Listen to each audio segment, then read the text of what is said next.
आज सही नहीं है महलू माथा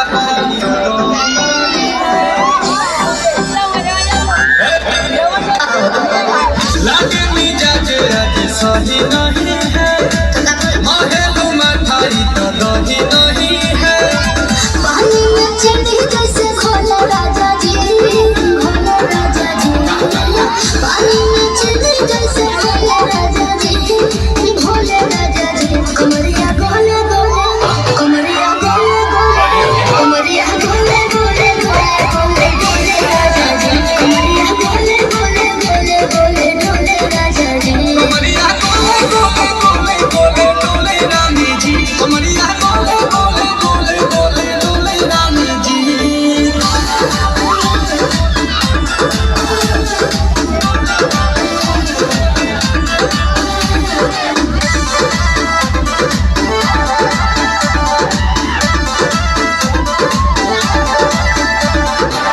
लागिलो अंठे या कोहरा में बैठे करे करे जा धक्का धक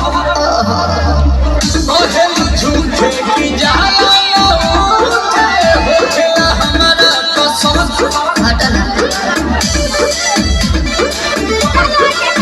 सुनो जी सैया रवांगना जी सैया डाकत रह दो ढके मेरे जी सैया बात तू मीठी मीठी बोले राजा जी बोले राजा जी बात तू मीठी मीठी बोले राजा जी बोले राजा जी कमरिया बोले बोले कमरिया बोले बोले कमरिया बोले बोले बोले बोले बोले राजा जी कमरिया बोले बोले बोले बोले बोले राजा जी कमरिया गोले गोले गोले गोले गोले रानी जी कमरिया गोले गोले गोले गोले गोले रानी जी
चुपके